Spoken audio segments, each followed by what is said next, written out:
नमस्कार दोस्तों, स्वागत है आपका इमेज स्टडी पर। और आज हम पढ़ने जा रहे हैं 20 मार्च 2022 के करंट अफेयर।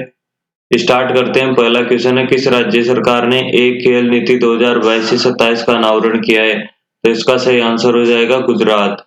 और हाल ही में गुजरात ने नई जैव प्रौद्योगिकी नीति, ठीक है, नई जैव प्रौद्योगिकी नीति, इसका भी उद्घाटन गुजरात में हुआ है। और यही खेल से याद रखना आप, खेल महाकुंभ, इसका उद्घाटन मोदी ने कहाँ पर किया है? तो गुजरात में है ना। खेल महाकुंभ का उद्घाटन भी गुजरात में किया है। और अब केरल के बारे में जान लेते हैं। केरल ने हाल ही में स्ट्रीट परियोजना स्टार्ट की है टूरिज्म को बढ़ावा देने के लिए, ठीक है, स्ट्रीट परियोजना। और हरियाणा से याद रखना आप, खेल नर्सरी योजना ना, खेल नर्सरी योजना 2022-23, खेल नर्सरी परियोजना 2022-23, तो ये किसने स्टार्ट की है? तो ये इसका आंसर हो जाएगा हरियाणा ने। और उत्तराखंड ने हाल ही में जो चर्चा में रहा था, राष्ट्रीय भारतीय सैन्य कॉलेज है ना, राष्ट्रीय भारतीय सैन्य कॉलेज, इसको रिनोवेट किया है, ठीक है। और नेक्स्ट क्वेश्चन पे चलते हैं।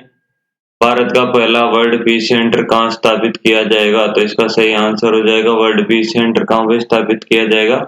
हरियाणा, ठीक है दोस्तों। और हरियाणा गुरुग्राम में। और यहीं से याद रखना, अभी कुछ समय पहले, 2-3 दिन पहले, उत्तम बीज पोर्टल भी ने हरियाणा ने लॉन्च किया था ना। आप अगर डेली करंट अफेयर्स को देखते हैं हमारा, तो आपको याद होगा उत्तम बीज पोर्टल, ये हरियाणा ने स्टार्ट किया था। और एक प्राणवायु देवता ना, ठीक है, प्राणवायु देवता, ये कहाँ की स्कीम है? तो ये भी हरियाणा की है। और अब देख लेते हैं एक इम्पोर्टेंट क्वेश्चन है, चंडीगढ़ के अंदर कल्पना चावला ना, कल्पना चावला सेंटर फॉर रिसर्च, ये भी काफी इम्पोर्टेंट है, अभी चर्चा में रहा था। ये Kalpana Chawla centre for research in science and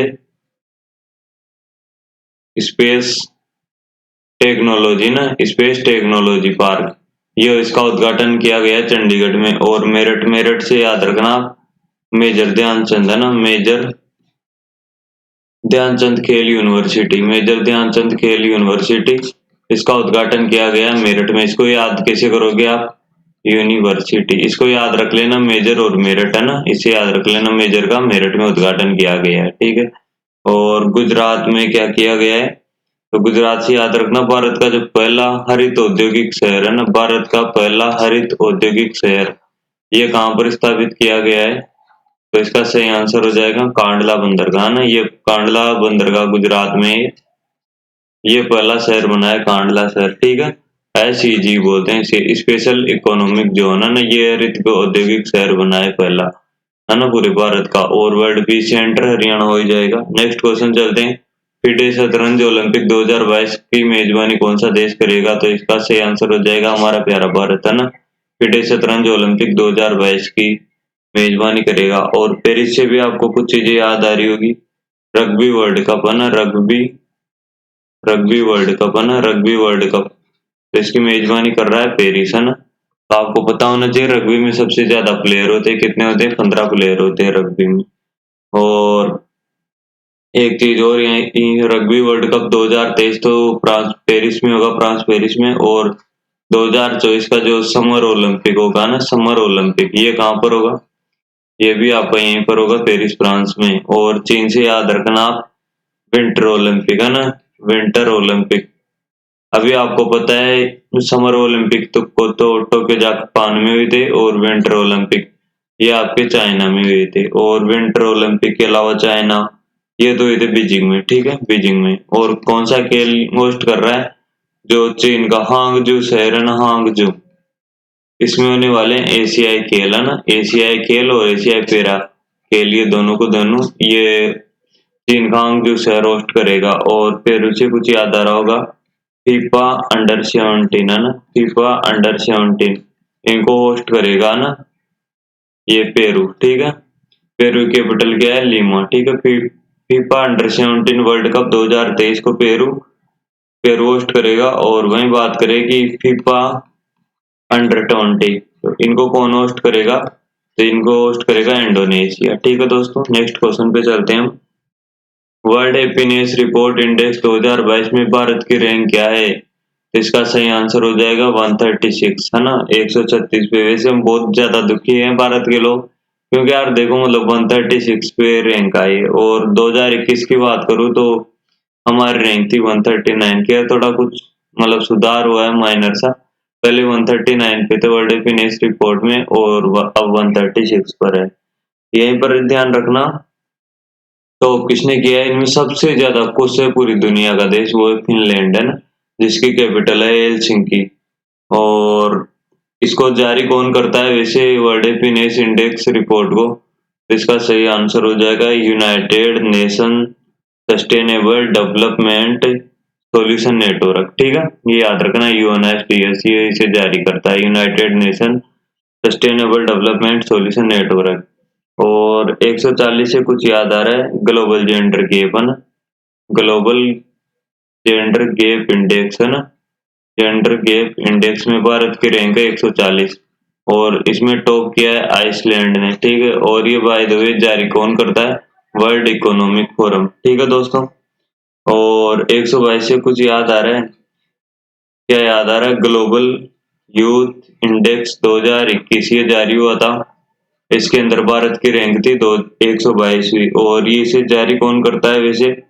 तो इसे जारी करता है राष्ट्रमंडल सचिवालय, है ना, इम्पोर्टेंट है, राष्ट्रमंडल सचिवालय जारी करता है, कॉमनवेल्थ सेक्रेटरी सचिवालय।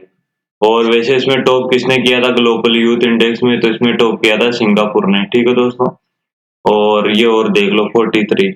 तो 43 से कुछ याद आ रहा है आपको? वैश्विक प्रतिस्पर्धा सूचकांक, है ना, वैश्विक प्रतिस्पर्धा सूचकांक में भारत की रैंक रही थी 43वीं।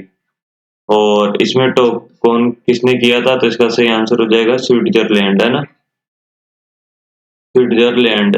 और इसे जारी कौन करता है वैश्विक प्रतिस्पर्धा सूचकांक को? आईएमडी ना, institute of management development, IMD जारी करता है ना। इतनी सारी रैंक याद रखना, और कौन जारी करता है ये भी इम्पोर्टेंट है, एक बार फिर से रिवाइज कर लेते हैं।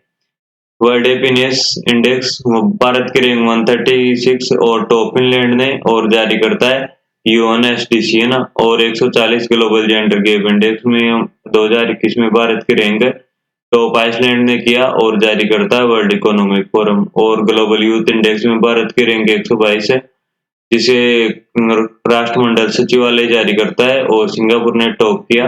वैश्विक प्रतिस्पर्धा सूचकांक आईएमडी जारी करता है, स्विट्जरलैंड ने टॉप किया, और भारत की रैंक 43। ठीक है, एक और इम्पोर्टेंट क्वेश्चन है, वर्ल्ड हैप्पीनेस डे हम कब सेलिब्रेट करते हैं? तो इसका सही आंसर हो जाना है 20 मार्च को ना। वर्ल्ड हैप्पीनेस डे कब ऑब्जर्व करते हैं? 20 मार्च, यानी कि आज ही के दिन। ठीक है, नेक्स्ट क्वेश्चन चलते हैं। यूके का प्रतिष्ठित याटो कार्नेगी मेडल भारतीय मूल के किस लेखक को दिया गया? तो इसका सही आंसर हो जाएगा मंजीत मान, मंजीत मान। ठीक है, और बिल गेट्स को कौन सा अवार्ड दिया गया? हिलाल ए पाकिस्तान, है ना, हिलाल ए पाकिस्तान। ये कौन देता है? पाकिस्तान देता है ना। और वैसे आपको मैं बता, जैसे भारत में भारत रत्न होता है, तो वैसे पाकिस्तान का सर्वोच्च पुरस्कार होता है निशान ए पाकिस्तान। ठीक है दोस्तों, और ये दूसरा सर्वोच्च पुरस्कार है हिलाल ए पाकिस्तान, है ना, बिल गेट्स। और रूपेश गोयल से कुछ याद आ रहा है? इनको भी दिया गया था यंग जियो स्पेशल जियो स्पेशियल जियो स्पेशलिस्ट साइंटिस्ट पुरस्कार, है ना, साइंटिस्ट पुरस्कार 2021, ये पुरस्कार इनको दिया गया था। और लूसी कुरियन से आपको याद आ रहा होगा, जानकी देवी बजाज पुरस्कार। ठीक है, जानकी देवी बजाज पुरस्कार इन्हीं को दिया गया था, इनको लूसी कुरियन को। नेक्स्ट क्वेश्चन चलते हैं। ब्रह्मपुत्र नदी पर चलने वाला अब तक का सबसे लंबा जहाज कौन सा बन गया है? तो इसका सही आंसर हो जाएगा, इसका लगभग ये 90 मीटर लंबा है, और इसका सही आंसर हो जाएगा एमवी राम प्रसाद बिस्मिल, है ना, एमवी राम प्रसाद बिस्मिल अब तक का सबसे लंबा जहाज बन गया। और ध्रुव से कुछ याद आ रहा है? ये भारत का पहला परमाणु, है ना, भारत का पहला परमाणु मिसाइल ट्रैकिंग जहाज है ना, मिसाइल ट्रैकिंग जहाज बन गया है। और मेफ्लोर ये वो वाला है, पुष्पा फ्लोर नहीं, ये मेफ्लावर 400, है ना, तो ये कौन सा अटलांटिक महासागर को पार करने वाला फर्स्ट दुनिया का मानव रहित पोत बन गया है ना, मानव रहित पोत पूरी दुनिया का ना मानव रहित पोत बन गया है ये। और 400 से S-400 कंफ्यूजन मत करना, S-400 की डिलीवरी कौन कर रहा है हमें, भारत को रशिया। और एवर गिवन ये जहाज का आपको नाम सुना सुना लग रहा होगा, सुएज नहर में फंसने वाला जहाज था जिसकी वजह से जाम लग गया था ना। नेक्स्ट क्वेश्चन चलते हैं, भारत का पहला AI and robotics technology park कहां पर लॉन्च किया गया, तो इसका सही आंसर हो जाएगा रोबोट वगैरह से आपको याद आ रहा होगा सबसे ज्यादा रोबोट वगैरह एआई का काम कहां पर होता है, आर्टिफिशियल इंटेलिजेंस का सही आंसर हो जाएगा बेंगलोर, है ना। और अगर मैं आपसे भी ये पूछूं कि मूवेबल है ना, movable fresh water tunnel aquarium है ना, ये कहां पर स्थापित हुई थी, तो इसका सही आंसर हो जाएगा बेंगलुरु के अंदर। और पार्क की बात आ गई तो 2-3 याद कर ही लेते हैं यार, जेंडर पार्क ये कहां पर स्थापित किया गया है, केरल में। वहीं आपसे पूछो मेडिकल डिवाइस पार्क है ना, मेडिकल डिवाइस पार्क ये कहां पर स्थित है, तो इसका सही आंसर हो जाएगा केरल। और उत्तराखंड में कौन सा पार्क है, पोलिनेटर पार्क है ना, पोलिनेटर पार्क हो गया। और लाइकेन पार्क हो गया, ठीक है, लाइकेन पार्क हो गया ये भी यहाँ पर। और जियोलॉजिकल पार्क ये कहाँ पर स्थापित किया गया है, तो जैसे जियोलॉजिकल और जैसे जबलपुर है ना, जबलपुर इसमें स्थापित किया गया है जो कि मध्य प्रदेश में स्थित है, ठीक है। नेक्स्ट क्वेश्चन चलते हैं, पंजाब के नए मुख्यमंत्री कौन बन गए, तो इसका सही आंसर हो जाएगा भगवंत मान। और ये किस पार्टी से, आम आदमी पार्टी है ना। और इनको भी पंजाब में कुल 117 सीटों में से 92 सीट मिली थी ना, पूर्ण बहुमत के साथ में। इन्होंने मतलब एक तरीके से पूरा भूचाल ला दिया था, पूरी भी मतलब कांग्रेस के पूरे मुख्यमंत्री सब हार चुके थे ना, कांग्रेस बीजेपी सबका समुपड़ा था। नेक्स्ट चलते हैं, अरविंद केजरीवाल ये आप जानते हैं दिल्ली के सीएम है। और उप गवर्नर या गवर्नर नहीं होता, यहाँ पर उप गवर्नर होता है, वो कौन है, अनिल बैजल, ठीक है दोस्तों, अनिल बैजल। और बात करें इनकी भूपेंद्र भाई पटेल तो ये गुजरात के हैं। और ये प्रमोद सावंत आप जानते हैं गोवा के, है ना। नेक्स्ट क्वेश्चन चलते हैं, विश्व रचनात्मक और नवाचार दिवस कब मनाते हैं, तो इसका सही आंसर क्या हो जाएगा, विश्व रचनात्मक मानी क्रिएटिविटी एंड इनोवेशन डे, तो इसका सही आंसर हो जाएगा 21 अप्रैल को। 21 अप्रैल को हम नेशनल सिविल सर्विस डे मनाते हैं, ठीक है। और 19 अप्रैल को क्या मनाते हैं हम, वर्ल्ड लीवर डे, मतलब कि यकृत दिवस है ना, लीवर डे। और 18 अप्रैल को विश्व विरासत दिवस है ना, विश्व विरासत दिवस ये कब मनाते हैं, 18 अप्रैल को। और 16 अप्रैल को भारतीय रेल परिवहन दिवस, भारतीय रेल परिवहन दिवस ये कब मनाते हैं, ये 16 अप्रैल को, ठीक है दोस्तों। नेक्स्ट क्वेश्चन और लास्ट क्वेश्चन, नासकॉम के अध्यक्ष कौन बने हैं, ये वाली नासकॉम है, national association system software company, ठीक है। नासकॉम के अध्यक्ष अभी फिलहाल बने देवजानी घोष। और संजीव मेहता ये किसके अध्यक्ष है, तो आप जानते हैं फिक्की के अध्यक्ष बने माधवी कुछ। ये सेबी के नए अध्यक्ष बनी है दिलीप सिंघानी, ये इफ्को के बने हैं, ठीक है, किसके, इफ्को के, ये इफ्को के अध्यक्ष बने हैं। और इसी के साथ में हम अपना वीडियो एंड करते हैं दोस्तों, लाइक और शेयर सब्सक्राइब कर देना, धन्यवाद।